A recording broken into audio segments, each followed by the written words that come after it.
C'est au pied de ta croix que je trouve le réconfort.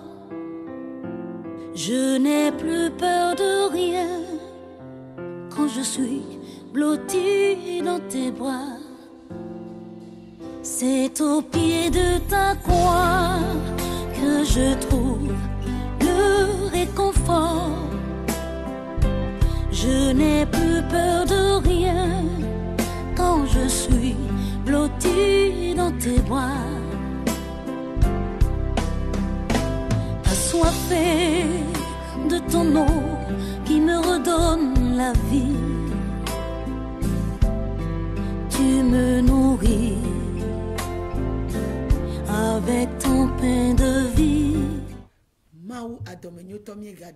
Dieu de bonté, nous rendons grâce encore. Ton amour grandit toujours pour nous en ces jours. Afin qu'on demeure pour toujours les enfants de Dieu. Béni soit celui qui a l'écoute pour écouter la parole de Dieu. Nous allons parler concernant le péché. Le péché qui est arrivé sur la terre, toute la terre troublée. Qui s'est infiltré dans le projet de Dieu et tout le projet est troublé. Il a séparé rapidement l'homme de Dieu. Et il a écarté l'homme du projet de Dieu. Tous les biens provis par Dieu pour les hommes, le péché a détourné l'homme de tout cela. Et le péché, c'est la rébellion contre Dieu. C'est la rébellion contre Dieu. Le péché, c'est également la transgression de la loi. Quand nous sommes dans 1 Jean 3, verset 4,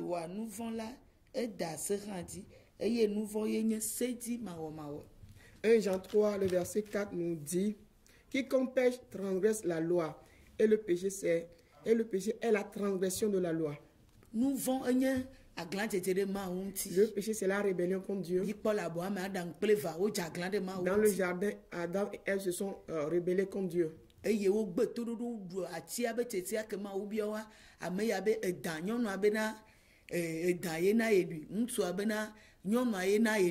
Quand ils ont désobéi à Dieu en prenant le fruit de l'arbre, l'homme dit c'est la femme qui l'a induit en erreur. La femme aussi dit que c'est le serpent qui l'a induit en erreur.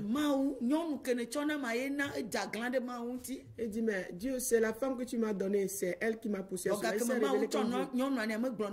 Mais au moment où Dieu lui a donné la femme, il n'avait pas répondu ainsi à Dieu. Bien que Dieu lui a accordé, il a transformé en mal et il s'est rebellé contre Dieu. Et 1 Jean 3,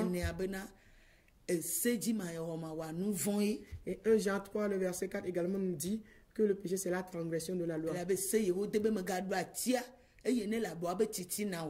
Le mot pas dans les bancs totam veut pour que oui André on va droitier et il la bois me titi na ola et seulement il au de là à me beton dadeji. Car la loi qui dit que tu ne dois pas manger le fruit qui est au milieu du jardin, qui est dit dans Genèse 2, le verset 17, et il a pris le fruit de l'arbre, alors il a transgressé la loi, il a désobéi à Dieu. Et Johannes pas dans les bancs totam attend pour que oui André ha glonami bene majo nyenyo katanye nouveau. Et également 1 Jean 5, le verset 17 nous dit toute injustice ou bien toute iniquité est du péché. Toute injustice est appelée péché.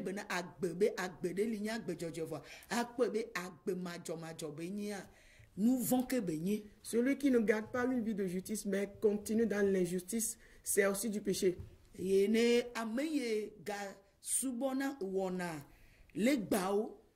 Celui qui fabrique les idoles et les adore, c'est du péché également. Israël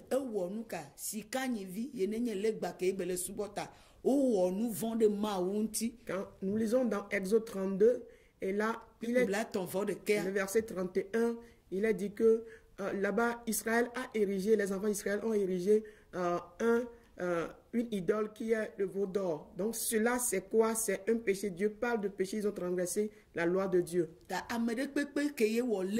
Et quiconque élève une idole qu'il adore, et il se procède devant l'idole-là, qu'il sache qu'il est en train de pécher contre Dieu, qu'il ne met pas en application la loi de Dieu. Et pour nous, en tant qu'enfants d'Israël, et ces idoles constituent différentes choses pour nous aujourd'hui. Israël d'aujourd'hui, qui est l'Israël spirituel, ce sont ceux qui ont choisi Dieu, bien que Dieu a choisi que quoi? Qu'il soit pour lui Dieu seul, qu'il l'adore, qu'il soit leur Dieu et qu'ils puissent servir ce Dieu-là. Alors, eux aussi constituent l'Israël spirituel pour Dieu.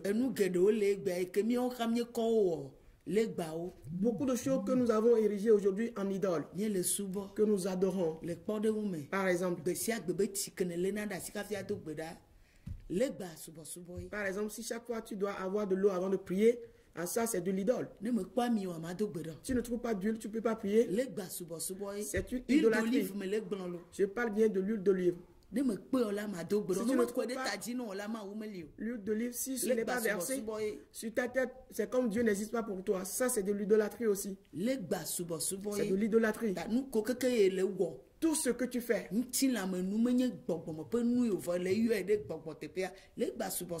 ce que tu fais du point de vue charnel, mais tu le prends comme spirituel, alors cela devient une idolâtrie que tu pratiques. Tu n'as pas un calendrier dans ta chambre. Tu auras peur que les démons vont te menacer. C'est de l'idolâtrie.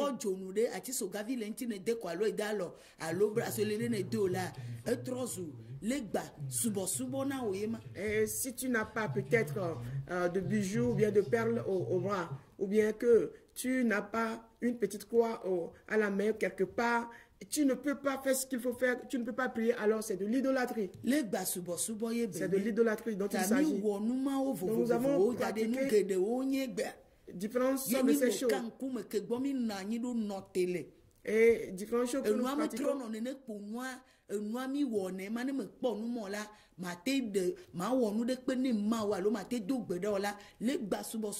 Et c'est devenu une dogme. Si on ne trouve pas cet objet-là, on ne pourra pas adresser nos prières à Dieu. Tout cela, c'est de l'idolâtrie pure. Donc c'est une sorte de péché que l'homme commet contre Dieu.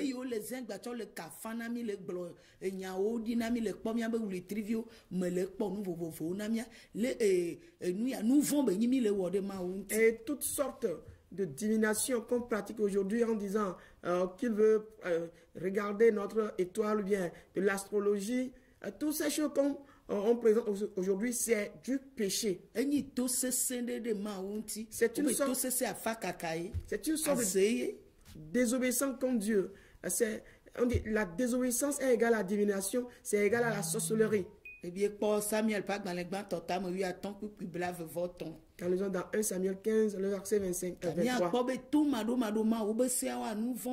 Et donc la désobéissance aux lois de Dieu, c'est du péché également. Et tous les enfants d'Israël ont fait toutes ces choses. Et toutes ces choses, les Israélites l'avaient fait contre Dieu quand ils sont dans Exode. En le verset 27. Et aujourd'hui aussi, il y a différents genres de rapports sexuels qu'on pratique. C'est du péché.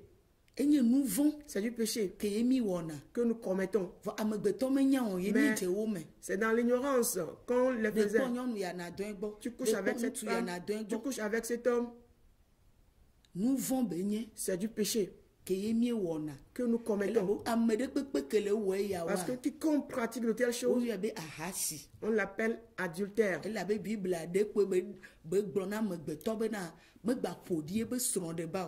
Parce que la Bible a dit tout seulement à l'homme ou bien aux hommes de ne pas sur le lit conjugal. Et puis quoi que plutôt pas dans l'état mais il topi puis amener. Quand ils sont dans Hébreux 13, le verset 4. Et pour ba produit sur de De bon. ne point sur le lit conjugal. Celui qui commet, quiconque commet l'adultère est digne de jugement. Il sera certainement jugé. Et donc, tout genre de rapport sexuel que nous remarquons aujourd'hui, c'est du péché que nous commettons. C'est de l'adultère. Et donc, quiconque qui circule, qui se vautre dans des genres de rapports sexuels, il commet l'adultère. Parce qu'il a dit les adultères n'auront pas part au royaume. Quand ils sont dans 1 Corinthiens 6, le verset 9, nous verrons que toutes ces choses sont du péché que l'homme commette. Des gens qui couchent avec des animaux. La bestialité, c'est du péché. C'est du péché. Quand ils ont Lévitique 18, à partir du verset 32. 33 plutôt, c'est du péché.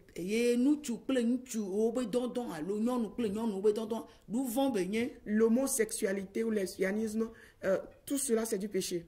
Quand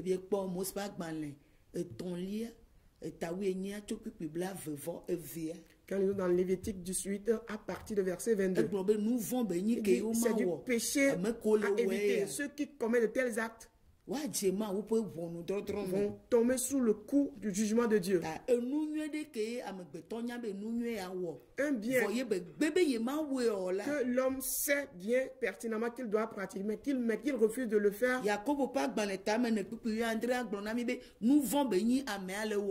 Jacques 4, 17 nous dit c'est du péché que l'homme est en train de commettre de la sorte. C'est du péché que l'homme est en train de commettre ainsi.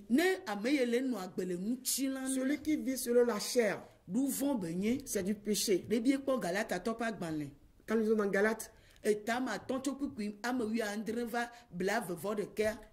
17, du verset 17 à 21.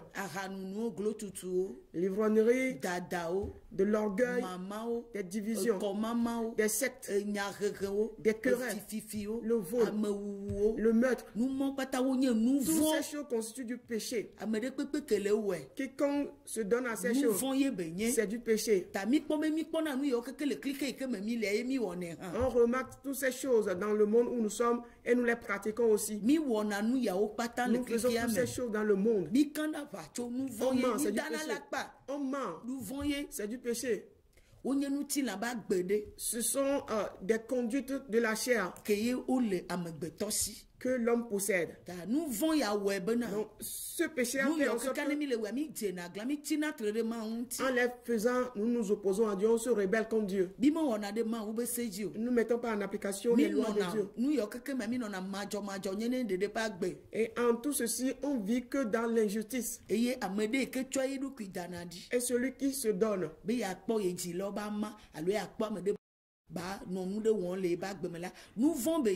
et quiconque se donne cette tâche-là de regarder la nudité d'autrui pour produire une émotion dans son corps, c'est du péché aussi. Et on remarque que les hommes font toutes ces choses. Quand les enfants, les filles de Lot l'avaient fait, plutôt,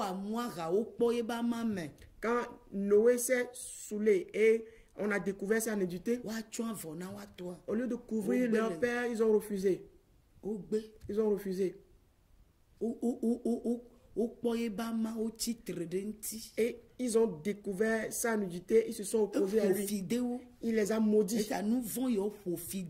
Et donc de tels péchés nous ont maudits aujourd'hui. Quand ils ont dans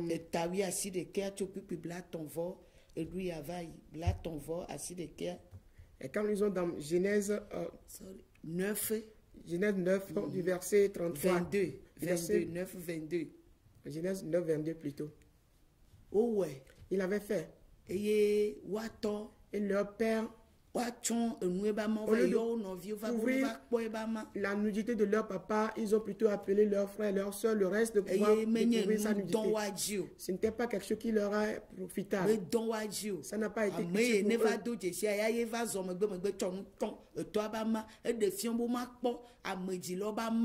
Et c'est celui qui reconnaît la situation que c'est mauvais, c'est celui-là qui est allé en prenant une couverture, en marchant, en reculant pour couvrir la nudité. Et cela prouve qu'on ne doit pas découvrir la nudité de ses parents.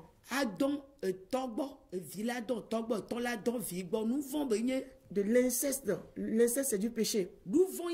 C'est du péché.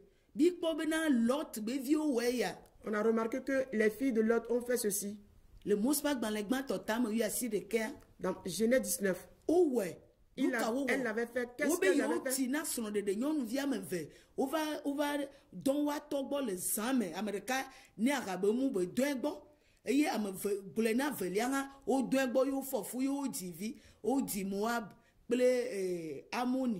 Oui, les deux filles, qu'est-ce qu'elles ont fait? Elles se disaient qu'elles sont à l'âge nubile, donc elles doivent coucher avec leur papa en le saoulant. En la saoulant ainsi, qu'est-ce qu'ils ont fait? La plus âgée, l'aînée, a couché avec son papa et elle a recommandé à sa petite soeur aussi de faire la même chose. Et les deux sont tombées grosses et ils ont mis au monde Moab et Ammonite. C'est une malédiction. Elles ont évolué dans cette malédiction.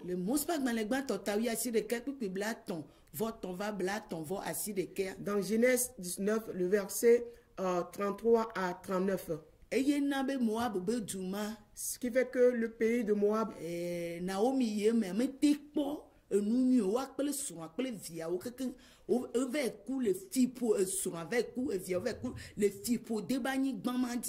c'est ce qui fait que quand Naomi avec son mari et leurs enfants ont trouvé refuge sur la terre moabite, qu'est-ce qui s'est passé?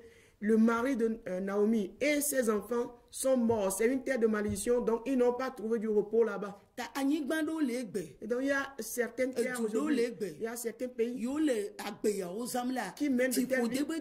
C'est des pays maudits. Ça ne dépend pas de comment tu fais l'argent. Il n'y a pas la vie là. C'est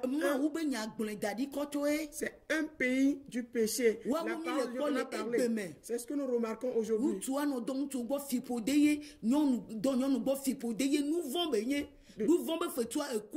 Des homosexuels qui évoluent là, des lesbiennes qui évoluent là, et le résultat de ces péchés, c'est la mort. Ce qui fait qu'aujourd'hui,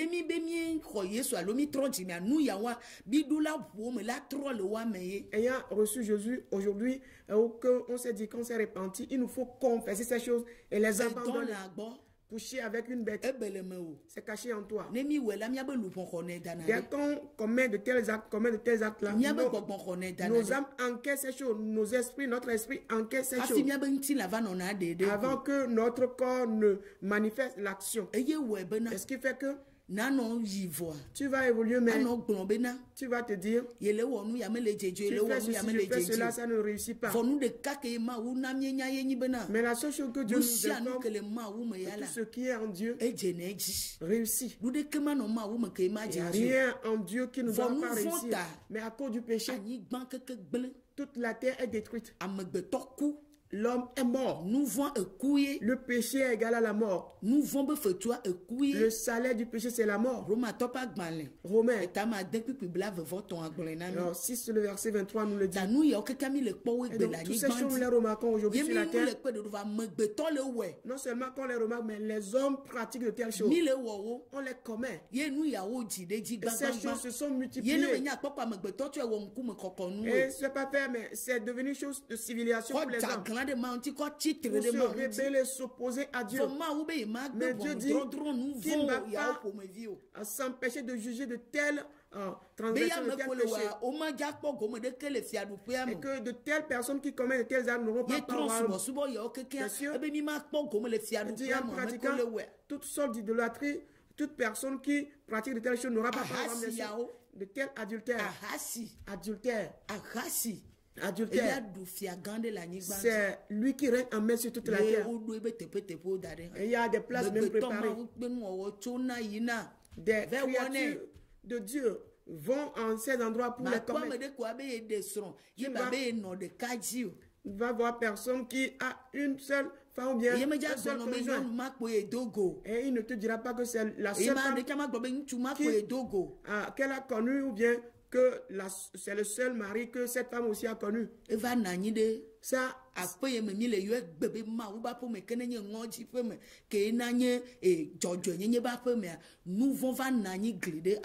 et le péché règne en maître au lieu qui est un lieu un lieu redoutable pour Dieu qu'on doit avoir crainte. C'est là que siège le péché aujourd'hui. Le péché qui sépare l'homme de Dieu. Ce qui fait que Dieu ne peut exaucer. Dieu ne peut exaucer l'homme que Ésaïe 59, le verset 2 nous dit que Dieu a caché sa face aux hommes. C'est ce péché-là qui est devenu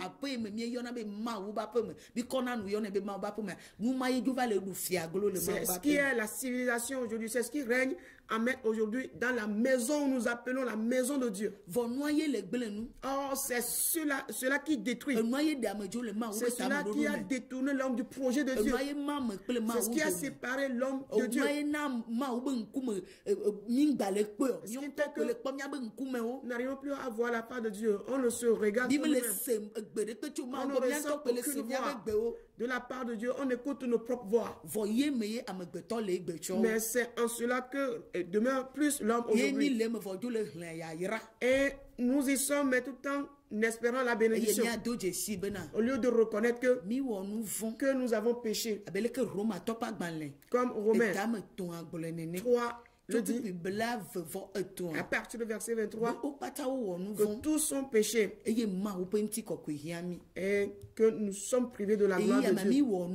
En 7 ans, nous avons péché et nous sommes privés de la gloire de Dieu. Que le temps est arrivé, l'heure pour laquelle Jésus est venu, on doit pouvoir la remarquer. Que le péché est venu par une seule personne. De la même pour entraîner la mort. De la même façon, la vie parviendra aussi par une seule personne pour intégrer beaucoup de personnes. Si nous reconnaissons que le temps est arrivé, que nous sommes pécheurs, tous sont péchés. Et étant donné qu'ils ont besoin de cette gloire, qu'on sache que nous sommes impliqués dans toutes ces choses. Nous avons évolué dans ces choses. Et que nous siégeons dans ces choses. Alors il faut que nous sortions de là. Alors comment sortir? Il y a une seule personne, seule qui n'a pas péché. C'est le Sauveur Jésus-Christ. Celui-là seul, c'est lui qui n'a pas péché. Quand nous sommes dans 2 Corinthiens 5, à partir du verset 21. 2 Corinthiens 5, à partir du verset 21, nous dit ceci. Celui qui n'a point connu le péché, il a fait devenir péché pour nous, afin que nous devenions en lui justice de Dieu. Amen.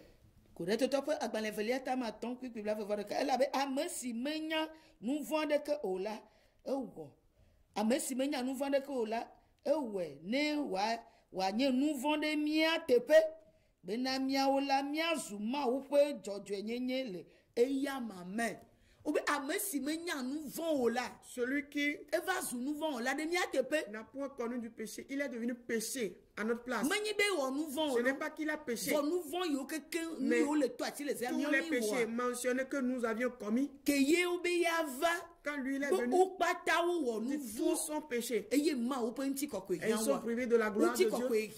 La gloire dont on a besoin, c'est celui-là seul qui n'a pas connu le péché.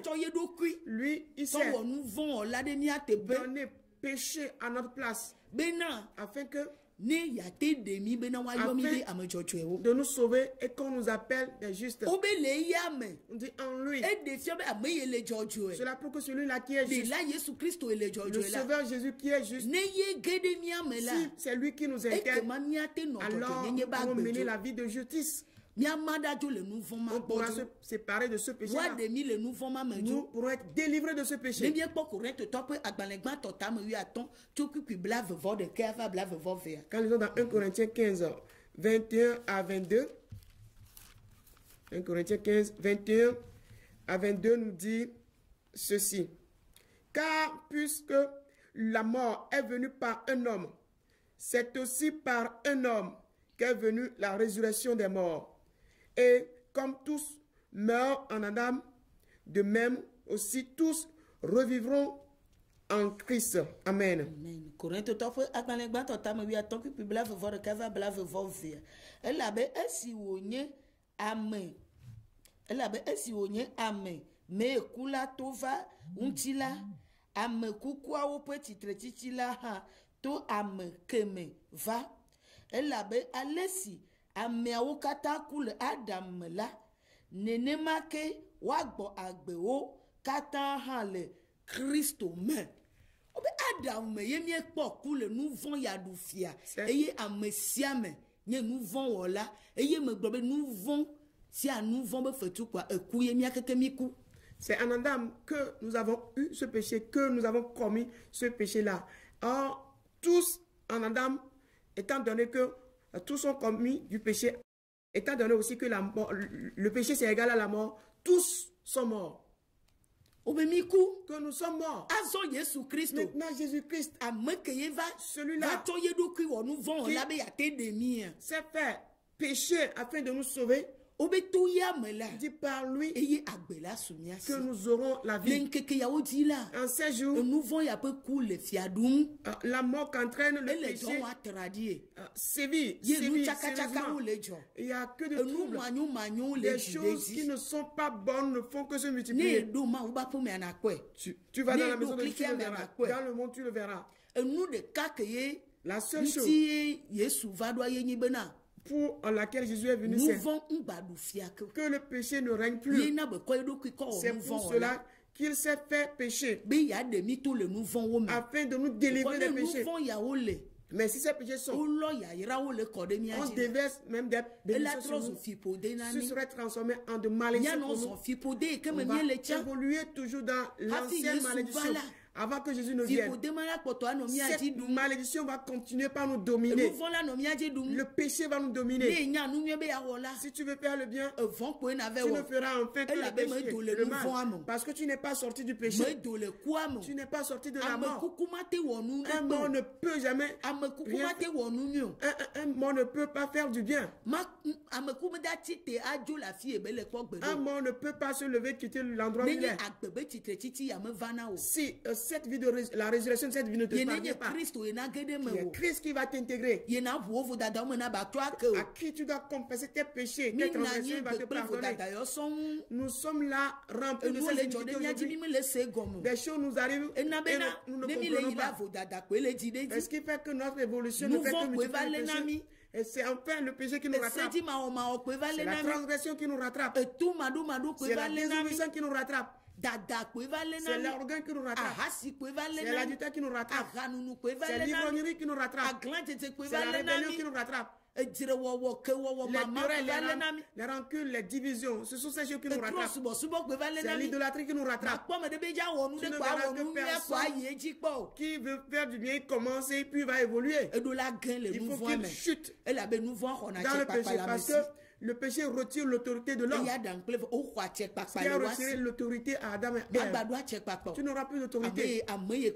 Celui qui ne fait que pécher, il ne peut jamais dire la vérité. Alors, Jésus est venu avec la vérité afin de nous sauver. Nous montons sur son autel aujourd'hui, mais nous y montons avec le péché. Nous rentrons dans la maison de Dieu aujourd'hui, mais avec le péché. Personne ne veut sortir du péché. Le péché dans lequel nous sommes sortis, les péchés héréditaires qu'on a hérité de nos parents, les quitter, non. Personne ne le veut. Si mon père a commis cet acte jusqu'à la mort, je dois le faire.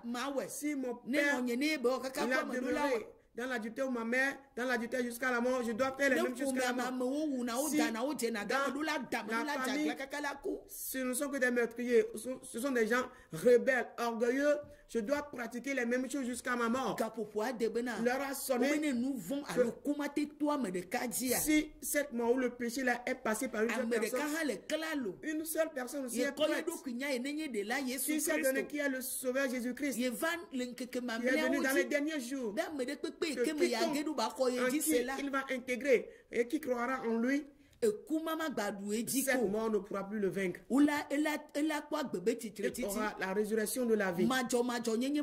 L'injustice là ne pourra plus le dominer, mais plutôt la justice. Lui, il a amené, trouvera plutôt de place en lui. Parce que c'est à cause de la justice qu'il nous cherche, afin qu'on vienne regagner son royaume. Dans la justice avec lui. Il nous cherche pour la sainteté, afin qu'on se sépare du péché, afin de venir dans son royaume. Nos âmes souffrent à la merci de l'ennemi à cause du péché. Elles souffrent dans la mort. Tu ne peux pas adorer Dieu avec l'esprit, que ton âme ne pourra pas adorer Dieu. C'est la chair qui adore Dieu en 7 jours. C'est la chair qui est en train d'être détruite. La chair est en train d'être détruite. La chair ne servira à rien. Elle ne fait que tomber. Où ira l'âme? L'âme, où est-ce qu'elle va régner? Dans le péché? L'âme va demeurer dans le péché. Ce qui fait que la force qu'on donne, c'est d'aller jusqu'à l'église. Mais tu ne vas jamais vouloir sortir du péché. Voilà la puissance qui sévit aujourd'hui. Je suis membre de cette église. Voilà notre pasteur. Il est à l'étranger. L'église est très grande. Il prophétise beaucoup. Il a la vision, mais il n'est pas sorti du péché. Son âme ne cherche pas à sortir du péché. Comment pourras-tu vouloir sortir? Qu'est-ce qu'on nous prêche? La vérité que Jésus a amenée, de nous délivrer avec tout son péché. C'est lui seul qui est le juste. C'est lui qui fait péché pour nous sauver. C'est à cause de cela qu'il est mort pour nous, afin de nous sauver, de nous donner la vie. Le temps est arrivé qu'on puisse sortir du péché, qu'on puisse se séparer du péché. Nous devons haïr le péché. Nous devons mépriser le péché. Parce que personne ne peut supporter son jugement. C'est ce qui est en train de circuler sur la terre. On va prier en 7 jours. Mais Dieu n'exauce pas le pécheur. On peut jeûner. On peut faire des veillées de nuit. On peut acheter tant de choses. Mais il a dit, c'est la Bible qui le dit, que Dieu n'exauce pas les pécheurs. Ses oreilles sont attentives au juste. Mais en ce qui concerne les pécheurs, ils n'exaucent pas leur prière. Donc le temps est arrivé que tout péché dans le cœur, on s'est vautré et on ne veut pas se lever de là. Tomber cette fois. Voilà le slogan du juste. Le temps est arrivé que nous ne pourrons plus compter ses paroles. Nous devons persévérer pour entrer dans l'œuvre que Jésus est venu accomplir pour nous, afin de sortir du péché, afin d'avoir la vie sauve. Le salaire du péché, c'est la mort. Tu peux tenir le microphone comme elle l'a dit, monter sur le terre de Dieu, comme elle l'a dit, tenir la maison comme elle l'a dit, tenir la maison de Dieu, te saoulant toujours. Mener une vie de désordre, sachant que c'est du bien, mais refusant de le faire. Les temps sont durs. Si tu ne gardes pas la vérité, tu vas tomber dans le péché, évoluer dans le péché. Nous grandissons dans le péché. Mais en ce qui concerne le bien, on s'enfonce. Nous sommes élevés dans le péché. Mais en ce qui concerne le bien, on s'enfonce. Nous nous efforçons pour évoluer dans le péché. Mais nous n'arrivons pas à évoluer dans le bien. On recule, on ne progresse pas. Non, aucun progrès du tout. le péché ne peut permettre d'évoluer, c'est la mort. Je dis, le mort ne peut mouvoir ni ses bras ni ses pieds. Il fera la même chose. Le monument qu'il est, il demeure. L'eau, l'huile, c'est seulement ça. C'est toujours compter les bracelets, les mouchoirs toujours. C'est la prophétie que me donnera, c'est seulement ça. Appelez pour qu'on puisse prier à ma femme, c'est toujours cela. Je vais dans ce centre de prière, je vais ailleurs. Je vais dans cette église dans l'autre. Voilà les œuvres, mais le vivant voit ce qui est exact. Il est affermi, il est évolué, il a la vie. Il a la vie éternelle. Il a la vie éternelle. C'est pourquoi il a l'assurance. Et le mensonge et aucune vie mauvaise en lui. L'adultère, la rébellion, l'idolâtrie, il va passer outre ces choses. Il sera loin de ces choses. Que le Seigneur nous bénisse. La douceur de ta voix, je ne m'en lasserai pas. Quand tu me parles, je t'entends.